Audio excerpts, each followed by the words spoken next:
Selamat pagi, Bapak, Ibu, saudara-saudari yang terkasih di dalam Tuhan Yesus. Kembali kita bertemu di dalam doa pagi online GKI Samanhudi. Hari ini Kamis 31 Agustus 2023. Artinya besok, Bapak Ibu, kita memasuki bulan yang baru, bulan September. Tak terasa hanya tinggal hitungan 4 bulan lagi kita menjalani tahun 2023 ini. Mari Bapak Ibu, sebelum kita bersama-sama membaca bagian Alkitab pada pagi hari ini, kita berdoa. Allah Bapa kami yang bertata dalam kerajaan surga, terima kasih untuk hari baru yang Tuhan berikan kepada kami. Terima kasih untuk istirahat yang boleh kami nikmati semalam yang telah lewat. Dan pada pagi hari ini kami masih diberikan kesehatan yang cukup untuk boleh menjalani hari baru yang Tuhan percayakan kepada kami. Sebelum kami memulai aktivitas kami pada hari ini, kami ingin meluangkan waktu kami untuk boleh membaca bagian Alkitab yang sama-sama kami akan renungkan dan kami akan lakukan di dalam kehidupan kami sehari-hari. Tolonglah setiap dari kami, Tuhan Yesus, supaya kami boleh diberkati dari pembacaan Alkitab pada pagi hari ini. Di dalam nama Tuhan Yesus Kristus kami panjatkan doa ini. Amin.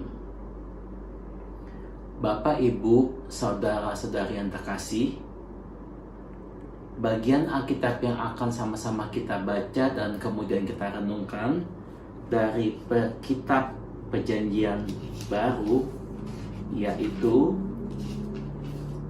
surat Rasul Paulus kepada jemaat di Efesus pasal 5 ayat 1 sampai 6. Kitab Efesus pasal 5 ayat 1 sampai 6. Saya akan bacakan buat kita semua. Judul perikop yang diberikan Lembaga Alkitab Indonesia adalah Hidup sebagai anak-anak terang. Sebab itu, jadilah penurut-penurut Allah seperti anak-anak yang kekasih, dan hiduplah di dalam kasih, sebagaimana Kristus Yesus juga telah mengasihi kamu dan telah menyerahkan dirinya untuk kita sebagai persembahan dan korban yang harum bagi Allah. Tetapi percabulan dan rupa-rupa kecemaran atau keserakahan disebut saja pun jangan di antara kamu, sebagaimana sepatutnya bagi orang-orang kudus. Demikian juga perkataan yang kotor, yang kosong, atau yang sembrono, karena hal-hal itu tidak pantas. Tetapi sebaliknya, ucapkanlah syukur. Karena ingatlah ini baik-baik. Tidak ada orang sundal, orang cemar, atau orang serakah, artinya penyembah berhala, yang mendapat bagian di dalam kerajaan Kristus dan Allah. Janganlah kamu disesatkan orang dengan kata-kata yang hampa, karena hal-hal demikian mendatangkan murka atas orang-orang durhaka. Bapak, Ibu, saudara-saudari yang terkasih, mungkin hal ini pernah Bapak Ibu alami sendiri atau mungkin Bapak Ibu pernah melihatnya. Kalau seorang ayah atau ibu berbicara kepada bayinya, bayi tersebut mereka ajak bicara. Mereka biasanya mulai dengan kata-kata yang sederhana berbicara kepada bayinya. Misalnya kata yang dipilih adalah papa atau mama. Sering kata-kata tersebut berulang-ulang diucapkan kepada bayinya. Dan dengan demikian, bayi tersebut belajar bicara Dengan apa Bapak Ibu? Dengan cara meniru kata-kata yang diucapkan oleh orang-orang sekitarnya, khususnya oleh ayah dan ibunya. Dan lambat laun dia terus belajar hal-hal yang lain dengan cara meniru apa yang dia dengar dari orang-orang sekitarnya. Nah, itulah Bapak Ibu yang disebut dengan meniru atau imitasi. Menarik Bapak Ibu, pada perikop yang hari ini kita baca bersama-sama dari kitab Efesus, Rasul Paulus juga mengingatkan kita semua menjadi penurut-penurut Allah, yakni di ayat yang pertama, sebab itu jadilah penurut-penurut Allah. Bahasa Yunani yang dipakai oleh Rasul Paulus adalah mimetes. Artinya kita sebagai anak-anak Allah, umat Kristen, diminta untuk meniru Allah. Seperti contoh yang tadi saya sampaikan di awal. Bagaimana seorang bayi belajar dengan meniru dari kata-kata yang dia dengar dari orang sekitarnya. Bapak Ibu, kalau Rasul Paulus mengingatkan kita supaya kita menjadi penurut-penurut Allah, pertanyaannya adalah, hal apa yang kita tiru dari Allah yang disaksikan di dalam Alkitab? Dalam perikop kita jelas hal yang dapat kita tiru atau kita turuti dari Allah adalah kasih-Nya. Kasih Allah yang nyata buat kita semua.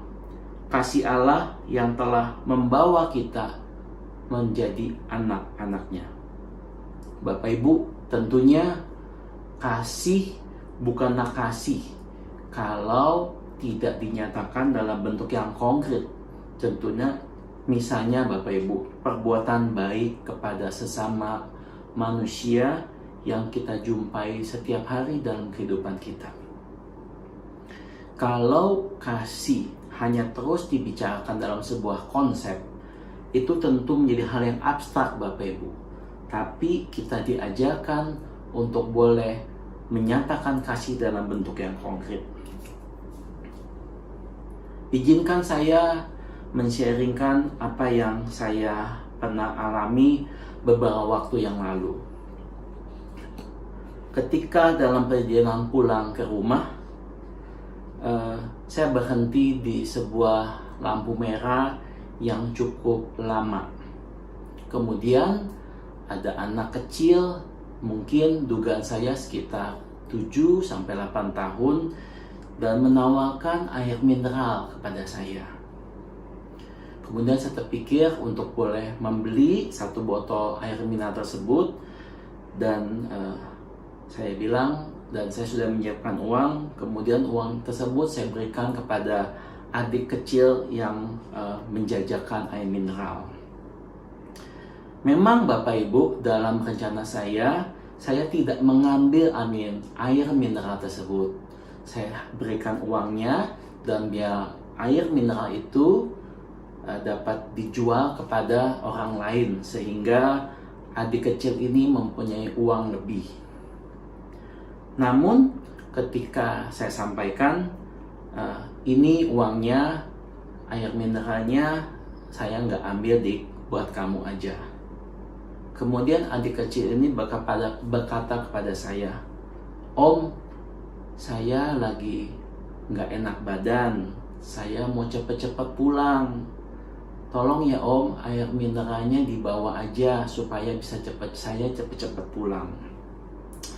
Bapak Ibu mendengar hal tersebut, hati saya sangat terkejut karena tidak menyangka bahwa adik kecil ini tidak sedang sehat, dan malahan dia ingin cepat-cepat pulang. Dapat saya bayangkan Bapak Ibu, kalau dia harus menjual lagi botol air mineralnya, maka berarti dia masih lama menunggu di lampu merah dan tidak pulang ke rumah. Akhirnya saya tanyakan saja kepada adik kecil itu, masih ada berapa lagi botol air mineral. Ternyata masih ada 2 lagi. Ya sudah, saya pikir saya bayarkan saja semuanya 3 botol air mineral tersebut, dan dengan demikian adik kecil tersebut bisa pulang istirahat. Bapak Ibu, ketika sampai di rumah, saya memikirkan hal yang barusan saja saya alami. Saya merasa diberikan kesempatan untuk boleh berbuat baik kepada adik kecil penjual air mineral di lampu merah yang saya lalui. Kemudian dalam hati kecil saya bersyukur pada Tuhan karena saya masih diberikan kesempatan untuk boleh menyatakan kasih Tuhan dengan tindakan yang sederhana, Bapak Ibu.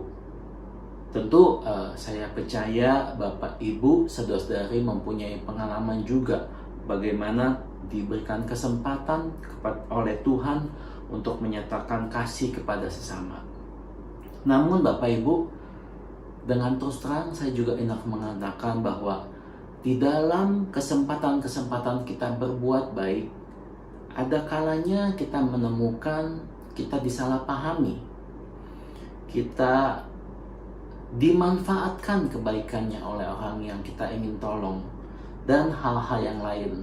Oh iya Bapak Ibu, itu sangat mungkin terjadi dan mungkin sudah kita alami.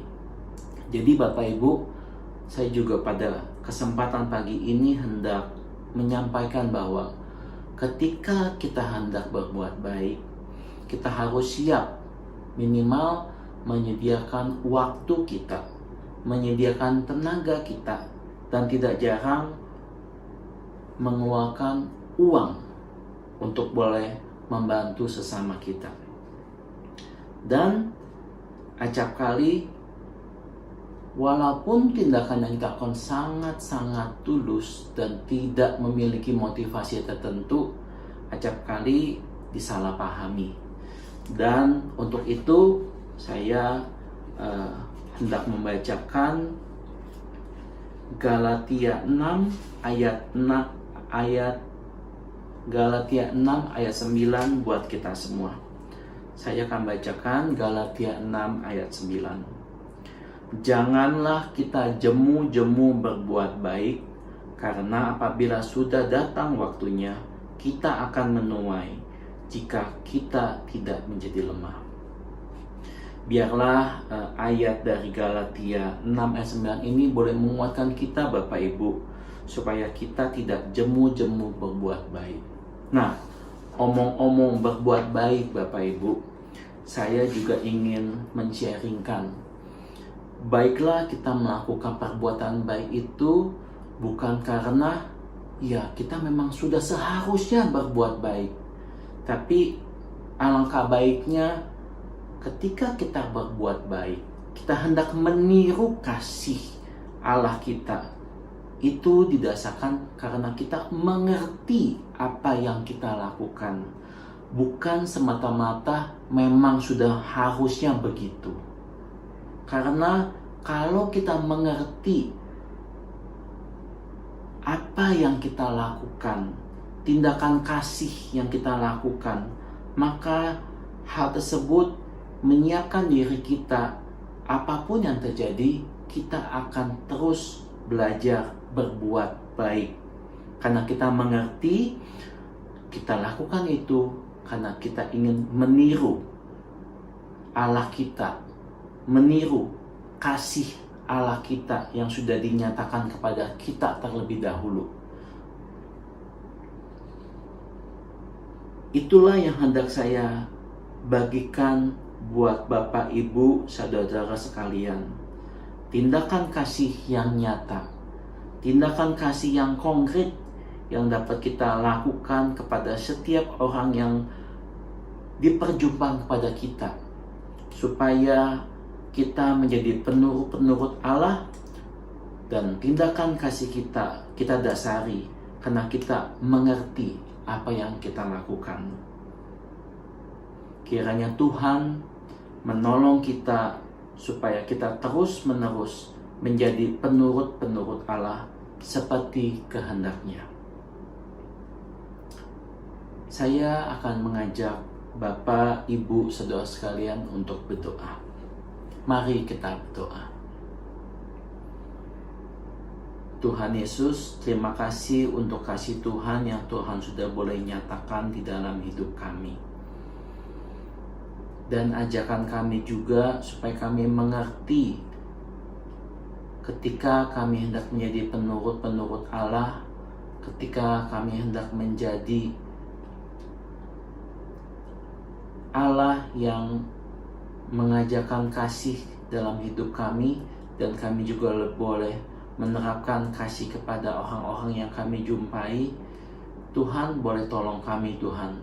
Kami tahu kalau kami hanya mengandalkan kekuatan kami seringkali lelah, seringkali kami menjadi patah hati Tuhan. Tapi tolong kuatkan kami supaya kami tidak jemu-jemu berbuat baik, didasarkan pengertian kami, pemahaman kami akan kasih Tuhan yang juga terus menerus dalam hidup kami. Tuhan, kami ingin berdoa buat diri kami masing-masing beserta keluarga. Terima kasih untuk setiap kesehatan, berkat yang Tuhan masih berikan kepada kami. Juga saat ini kami tidak lupa mendoakan untuk bangsa dan negara kami Indonesia menjelang pemilu tahun 2024. Biarlah situasi kondisi yang saat ini menjelang bulan Februari nanti, Tuhan yang terus jaga dan pelihara, supaya Tuhan Yesus kondisi bangsa kami ini terus kondusif, sehingga kesejahteraan rakyat Indonesia makin dapat terus meningkat. Tuhan, inilah doa kami, harapan kami, semuanya kami panjatkan di dalam iman kami kepada Tuhan Yesus Kristus, Tuhan dan Juru Selamat kami yang hidup. Amin. Terima kasih Bapak, Ibu, saudara-saudara sekalian. Selamat pagi dan selamat beraktivitas. Tuhan Yesus memberkati. Bagi Bapak Ibu yang memiliki pergumulan khusus dan ingin didoakan, bisa menghubungi rekan-rekan pendeta di nomor berikut.